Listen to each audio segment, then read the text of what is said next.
सभी YouTube family को जय माता दी, राधे राधे। मैं कामनी शुक्ला स्वागत करती हूँ अपने यूट्यूब चैनल पर आप सभी का।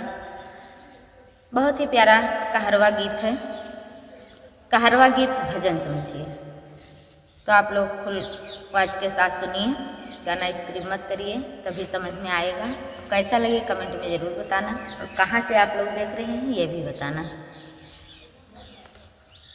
रटिल्यो हरि जी के नमवा नाही दमवा लागे राम। रटिल्यो हरि जी के नमवा नाही दमवा लागे राम। नाही दमवा लागे राम, नाही दमवा लागे राम। रटिल्यो हरि जी के नमवा नाही दमवा लागे राम। तो गर्भवास में की हो है वादा, जपब तुम्हारो नमवा। हो गर्भवास में की हो है वादा, जपब तुम्हारो नमवा। भूल गयो जब बाहर आयो, बन के कोहि ललनवा। भूलो आपन तू करमवा, नाही दमवा लागे राम। भूलो आपन तू करमवा, नाही दमवा लागे राम।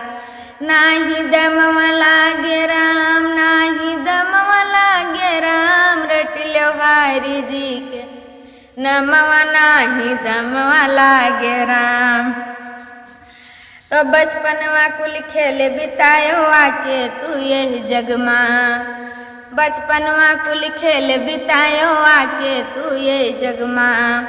आए जवानी कुछ सूझत नहीं, अच्छा बुरा करमवा।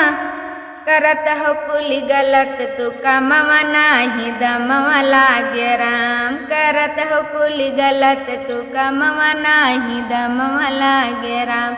नाही दमवा लागे राम, नाही दमवा लागे राम। रटिल्यो हरि जी के नमवा नाही दमवा लागे राम। आई बूढ़ भयो कुल बीमारी तू के लिहिस सताई।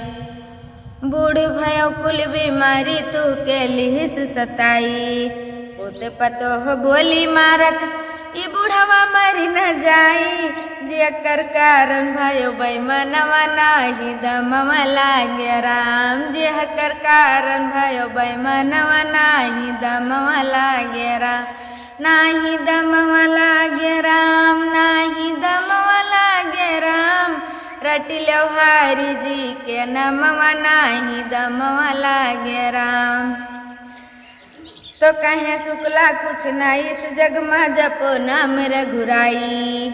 हो कहे शुक्ला कुछ न इस जग में, जपो नाम रघुराई।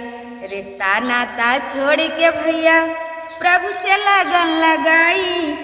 नाही एक दिन जय हो सपनवा, नाही दमवा लागे राम। नाही एक दिन होई हो जो सपनवा, नाही दमवा लागे राम।